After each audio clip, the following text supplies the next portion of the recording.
Apa kabar nih? Baik. Ya, baik ya. Alhamdulillah. Udah lama kan nggak ketemu nih Wan ya? Berapa Iya. lama Wan? Ada kali sebulan. Sebulan lebih. Ada apa nih, Mat? Bahas-bahas apa? Jadi gini ya, kita kan tahu nih, itu punya usaha yang emang dari dulu tuh gue sering lihat tuh kan kalau keluar rumah baru keluar gang masjid langsung Jakarta kan. Kecil-kecilan. Tapi nggak ada lagi kan, gang masjid keluar langsung Jakarta. Apa coba? Sampingnya fotokopian, nggak mungkin aja jadi fotokopian. Jadi kita di sini pengen nanya nih tentang seputar usaha lu yang udah lama juga. Boleh. Dia franchise-nya udah banyak kan, udah lumayan. Alhamdulillah. Jadi gimana nih awal-awal mulanya bisa bicara usaha gitu? Ya, awalnya sih ya Bang, kita buka usaha tuh yang pertama sih yang paling utama tuh lokasi ya. Itu yang paling penting ya. Kita kan nggak asal nyari lokasi atau agar apa ya, buat kita kan pasarnya itu menengah ke bawah lah, apa ya, dari menengah sama menengah ke bawah. Jadi makanya kita jualannya itu dari harga cupnya tuh dari harga 5.000. Jadi itu pasar kita di situ. Jadi kita targetinnya sama dari anak-anak remaja gitu. Untuk ngebangun usahanya sih tepatnya sih itu lebih ke usaha keluarga sih, Mas. Bukan saya pribadi gitu. Lebih ngebangunnya dari Om. Pertama, Om tuh kebetulan kan dia ketua KPU ya di Jakarta Pusat. Oh, KPU. Iya, ketua KPU. Ya terus? Namanya Pak Dahlan. Pak Dahlan. Panggilannya sih Pak, kalau orang-orang sih manggilnya si Boy. Panggilannya Boy. Dia tuh apa sih Bang? Pertamanya dia di sama teman-teman aja gitu. Celatupin gitu, mau kita mending bikin usaha yuk, joinan es boba. Tapi ini mereka tuh agak bingung nama brandnya apa kan, mau brand apa. Akhirnya kan Jakarta diubah jadi Jakarti. Jadi tuh awalnya memang kita jualannya tuh cuma es teh, cuma tehnya tuh rasanya kayak citi, lemon tea, original tea. Jadi awalnya memang teh kayak milk tea, tapi ada juga memang ada satu Milo sama green tea. Cuma itu doang sih, rasanya nggak banyak. Awalnya itu cuma dari gerobak kecil Bang, kayak UKM di depan toko. Lontong gitu. Iya, UKM gitu, kayak bukan keliling sih, jadi depan rumah gitu. Kebetulan rumah Om saya itu di depannya tuh jalan raya, jadi dia jualan di depannya itu. Sebulan 2 bulan lancar, alhamdulillah. Kebetulan saya kan juga sama Om saya nyeletupin gitu kan, main ke rumah saya gitu. Mending diseriusin aja ini, bikin kios gitu permanen. Itu kebetulan kios pertamanya itu lokasinya di daerah Kemayoran. Kemayoran tuh daerah Sumur Batu di situ. Oh iya, di SMP 10 itu. Dekat ya berarti. Iya, nggak terlalu jauh sih dari sini aja. Itu cabang pertamanya di situ. Itu memang pendapatannya di situ alhamdulillah lumayan. Tempatnya strategis juga gitu juga. Dia dekat sama pasar gitu, terus banyak daerah-daerah warga gitu. Jadi memang targetnya tuh bukan, kita jualnya tuh memang ke warga-warga sekitar aja gitu. Bukan yang kayak yang brand-brand besar gitu, kayak Kopi Kenangan gitu kan harganya. Tapi kita juga harga kan, maksudnya jadi kan juga Jakarti, dari teh turun ke hati tuh maksudnya. Gitu. Oh, itu filosofinya. Okay. Gimana ulang coba? Jakarti dari teh turun ke hati. Oh, ada. Keren. Keren juga. Itu kita maksudnya di hati tuh rasanya, walaupun rasanya murah tapi bukan bukan murahan, rasanya hanya rasa aja berarti. rasanya mantap lah pokoknya. Kalian bisa coba sendiri nanti. Setelah tuh ketemu sama Om, saya kan awalnya pengen buka usahanya tuh daerah di sini kan yang paling strategis ya di Johar Baru ya, itu UKM ya. Ya memang pas kondisi itu bukan masalah uangnya sih, alhamdulillah uangnya ada, cuman memang nggak ada tempat, itu penuh Mat, udah disewa sama orang. Akhirnya kebetulan di sini kan kemarin itu Jakarta itu kan kiosnya Sebelumnya obat. Nggak sebelumnya lagi tuh penjual mie ayam kalau nggak salah. Dia tuh nggak ngelanjutin kontraknya karena mungkin terkendala sama kontraknya kali ya, atau ya saya nggak tahu ya. Habis itu saya sama om saya ngambil di situ, soalnya memang menurut saya di situ tempatnya bagus. Apalagi nih Mas? Jadi menarik ya. Ada pertanyaan lain? Iya, tadi yang gue tanya di awal tuh kenapa harus teh? Kenapa Orang nongkrong itu kan kopi, iya. Orang kan nongkrong aja dengan kopi. Iya memang udah gimana ya, udah terlanjur gitu nama brandnya Jakarta. Kan saya bilang awalnya kan memang jualnya kayak teh, milk tea gitu, kayak Thai tea, Leci tea, Milo, green tea, cuma sedikit sih. Tadinya tuh rasanya nggak banyak, sekarang tuh udah berkembang rasanya jadi 50 rasa. Rasa juga ya? Iya jadi kita tuh apa ya, memang banyak banget rasanya, lengkap lah pokoknya. Sampai kayak minuman Betawi aja ada, kayak bir peletok. Iya, ada. Minuman Betawi itu benar-benar, tapi bukan powder, benar-benar asli racikan dari kayak apa namanya, tanaman, nggak apa ya bumbu-bumbu gitu, bumbu-bumbu Betawi lah, rempah-rempah lah, rempah-rempah Betawi. Tapi itu kira-kira range harganya tuh dari berapa sampai berapa itu kira-kira? Kalau kita sih jualnya sih dari yang cupnya itu kita namain small, medium, large, ya itu. Ada juga twinnya mungkin sekarang sih khusus kalau untuk di Jakarta itu lagi berhenti ya jualnya, maksudnya memang dari pihak distributornya udah nggak produksi lagi, jadi kita nggak jual lagi yang twin. Jadi small, medium, sama large. Harganya itu dari 5.000 yang untuk small, mediumnya ya 8.000, kalau yang large-nya 10.000. Nah, kita juga jual rasanya yang spesial tuh. Apa tuh? Kayak brown sugar. Itu brown sugar itu pakai susu, Mas. Paling favorit itu, menu favorit. Itu salah satu yang best seller di tempat kita.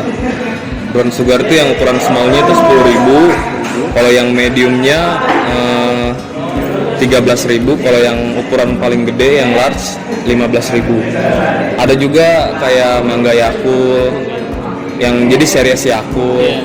Itu juga brown sugar itu ada seriesnya. Jadi bukan fresh milk aja, ada yang cappuccino, ada red velvet, green tea, dan sebagainya lah pokoknya.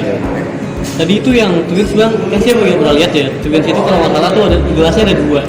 Iya, gelasnya itu memang ada 2, Mat. Biar kalau kita couple pacaran gitu minumnya berdua gitu. Wah, yes, mantap banget tuh, serasi banget. Kadang gue suka iri, Mat. Ya? Kalau ngelayanin gue serasi bener dia berdua ya kan. Tapi tadi kayaknya yang beli juga ada ibu-ibu dah.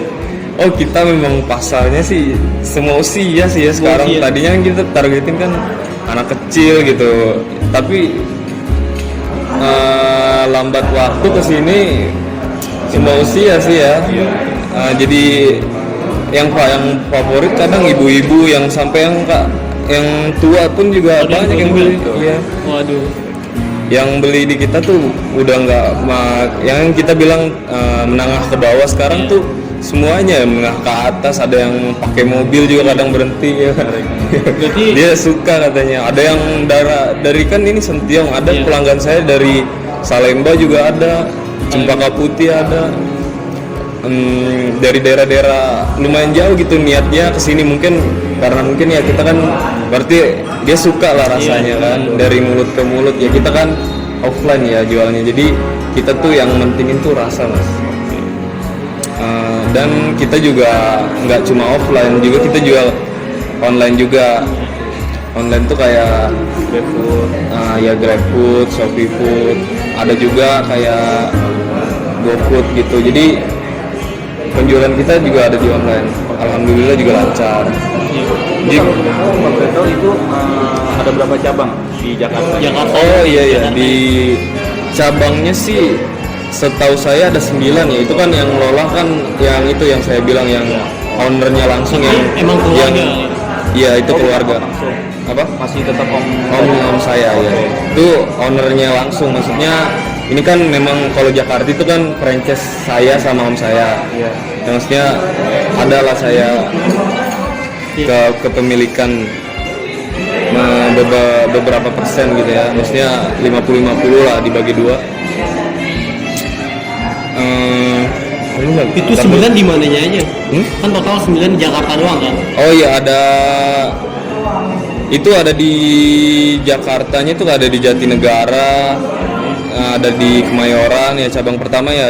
Yang dari cabang pertama tuh di Kemayoran, cabang keduanya itu di daerah saya lupa sih namanya, itu masih daerah Kemayoran juga, itu cabang keduanya. Yang Jakarta yang Sentiong ini itu daerah apa maksudnya cabang ketiga maksudnya. Cabang ketiga berarti.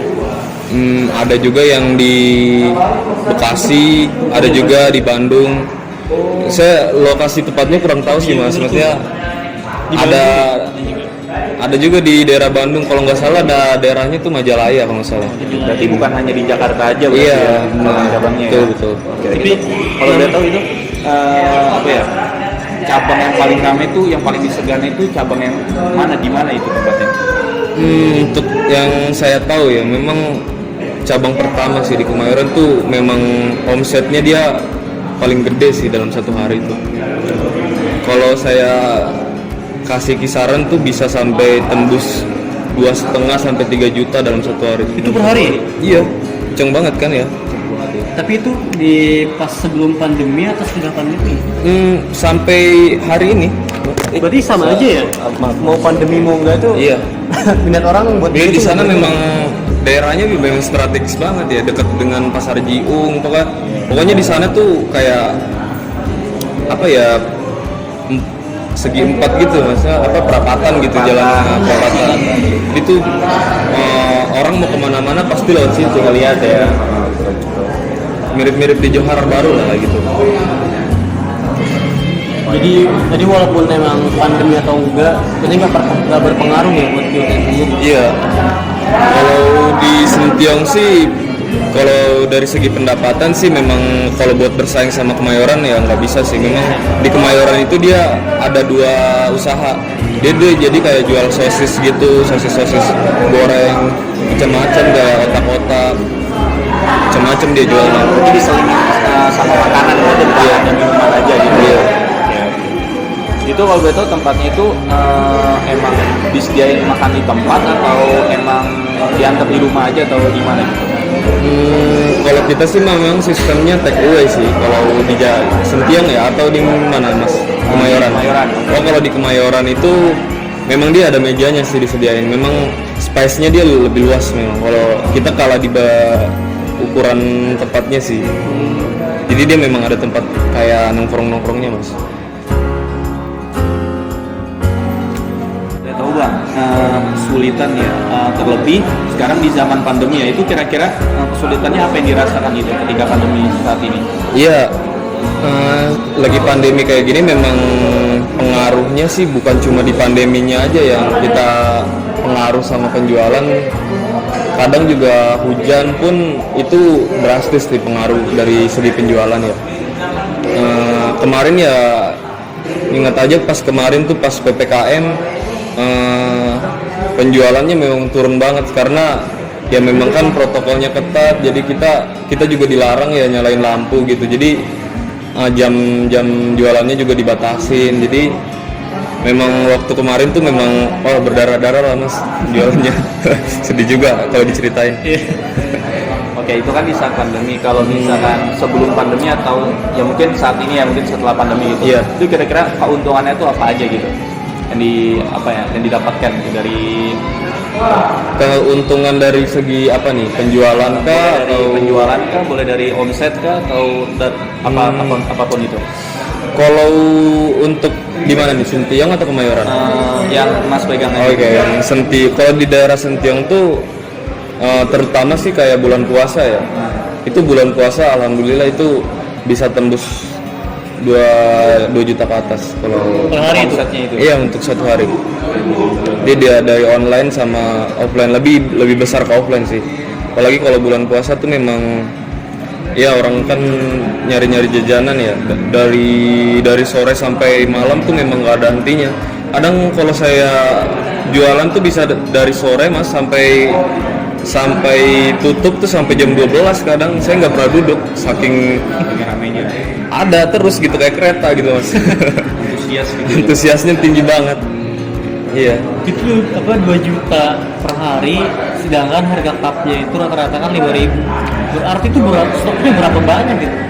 Oh memang kalau kita pesan sih dari dari pihak distributor ya, memang kita udah punya distributor sendiri sih. Dia tuh kalau kita sekali pesan itu 1.000 cup, 1.000 sampai 5.000 cup. Itu ya satu ukuran doang apa gimana? Itu enggak semua ukuran, Semua ukuran berarti udah total 1.000 buat semua ukuran. buat semua ukuran. Dan itu termasuk powder, itu yang buat rasa-rasanya ya, powder termasuk pudding kayak nata de coco, bubble, terus kopi jelly, rainbow, boba, macam-macam Sudah ya. menyeluruh berarti ya. Iya memang kita udah ada distributor sendiri begitu. Begitu kalau boleh tahu modalnya tuh berapa kira-kira? Modal awal bukanya ya. Ya boleh dari awal sampai saat Satu ini. kios mungkin tuh bisa. Satu kios gitu lah. Per kiosnya tuh berapa modalnya? Saya sih kalau angka pastinya tuh kurang tahu ya, tapi Estimasinya lah. estimasinya tuh kita tuh memang sih kalau punya tempat ya Mas, itu murah Mas. Saya katakan tuh murah. Kita tuh cuma berat di sewa tempatnya itu memang lumayan tinggi. Untuk kisarannya Bang Ahmad bilang nih 50 ke atas lah. 10 ke atas. Itu buat apanya tuh? Itu udah termasuk sewa sama unit-unitnya, brand banner gitu, sama alat-alat yang buat di Iya. kios tersebut. Itu buat per tahun. Oh enggak, buat awal bukanya aja Buat sih. awal bukanya. Ya sisanya ya kayak itunya aja dari pihak distributor itu yang powder itu kayak Kita terima bersih aja gitu iya, ya. nanti itu ntar keuntungannya dibagi rata. Hitung lah dari kira-kira ya. Tapi ini kalau per bulan itu belanja tuh berapa yang dikeluarin buat belanja per bulan biasanya? Kita sih belanja sih bukan per bulan sih. Jadi kalau ada stoknya habis kita langsung beli ke distributor. Jadi memang kita mesen sih. Ada memang kita nyediain gudang di daerah Kemayoran. Itu gudang memang buat ngestok powder buat ke seluruh cabang itu. Jadi kita dari gudang sih. Kalau sekali pesan tuh mungkin kurang lebih 2-3 juta mungkin. Biasanya tuh per berapa hari atau per minggu? Per satu minggu lebih mungkin. 1 minggu lebih. Berarti untuk pengeluaran kios itu kurang lebih 8 juta dengan pendapatan 60 juta. Aduh nggak enak sih kalau ngomongin kayak gitu. Jadi ketebak Bang ya. Iya maksudnya ya nggak, memang kan namanya jualan ya Mas. Iya. Maksudnya pendapatannya kan sehari itu belum tentu segitu gitu. Maksudnya naik turun gitu. Jadi tergantung sih, kadang kalau misalkan memang lagi sepi, jadi kita kadang 2 minggu sekali ngorder dari gudangnya, atau bahkan kalau misalnya memang lagi turun banget ya sebulan sekali. Bulan sekali. Kita juga jualannya kan pakai ini, bukan es kayak apa ya, bukan yang dipecah-pecahin gitu loh. Kita memang esnya memang khusus, Yang tengahnya ya es bolong itu. kristal gitu ya. Kita pakainya es kristal yang memang kita jaga kualitas ya. Dan airnya pun kita air aqua pakainya, nggak pakai air kayak isi ulang gitu. Memang kita jaga kualitas yang utama, karena kan pembeli yang nomor satu, kita jaga kualitas. Iya. Bang, tapi dengar-dengar kita kan udah berteman nih kan, kita pura-pura aja nggak kenal sebenarnya kan. Kita berteman dari SMA kan. Iya. Ya gue tahu lah lo juga kuliah gitu. Iya. Lo manage-nya gimana gitu. mungkin banyak teman-teman juga nih kan, karena kan kita ini kan mungkin yang nonton kebanyakan mahasiswa. Oh iya. Iya, mereka pun juga bingung kan, mereka pengen usaha tapi takut gitu, takut nggak ada waktu buat kuliah, takut keganggu belajarnya. Nah, bahkan lo sendiri kan lo Iya. baru bilang kemarin lo tuh kuliah belum tepat 4 tahun kan, tapi udah wisuda. Lebih ke lulus sidang sih. Iya kan udah tinggal tunggu sidangnya doang kan. Iya, tinggal tunggu sudahnya sih. Boleh dikasih tahu gitu NCK gimana, terus cara manage waktunya gimana, apa lo nggak bingung gitu ntar tiba-tiba lo kuliah kan bang Jakarta ke bawah gitu. Ya memang sih kita buka usaha memang berbasisnya keluarga sih. Jadi untuk apa sih namanya Mas Ahmad nih, kayak kita tuh nggak ngambil orang dari luar gitu. Jadi dari keluarga semua. Oke bang, pertanyaan terakhir nih bang, untuk para mahasiswa ya khususnya bang, kira-kira tuh pesan dan pesan untuk para mahasiswa nih khususnya yang nonton ya kira-kira ya, itu gimana ya, biar termotivasi gitu membuka usaha tuh, kira-kira jangan ragu deh walaupun modalnya kecil ya kan, Iya. itu kira-kira gimana gitu cara menumbuhkan minat kita untuk terjun langsung di bidang kewirausahaan itu. Oh iya. Maaf ya Mas, saya Iya, buka kemeja nih soalnya agak panas saya kan. Habis dari luar. Untuk terjun langsung ke ini ya, ke bidang wirausaha ya. Untuk teman-teman sih yang saran saya ya, kalau ada peluang diambil dan jangan takut buat usaha sih, cari-cari peluang. Dan menurut saya itu sih dari kita harus dekat sama keluarga, terus relasi yang utama.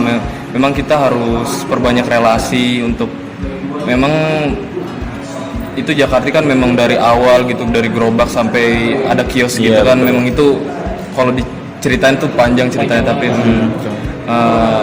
intinya kalau ada peluang ambil aja kayak gitu aja. Jangan sia-siakan peluang. Oke bang, mungkin gitu aja kali ya, udah malam juga. Iya. Sudah ngobrol panjang lebar banget gitu kan, cerita banget lah. Kalau ini kan juga dia baru aja kelarin.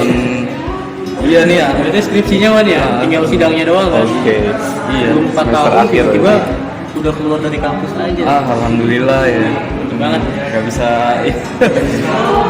gak bisa itu, saya juga gak nyangka Gak ya. nyangka.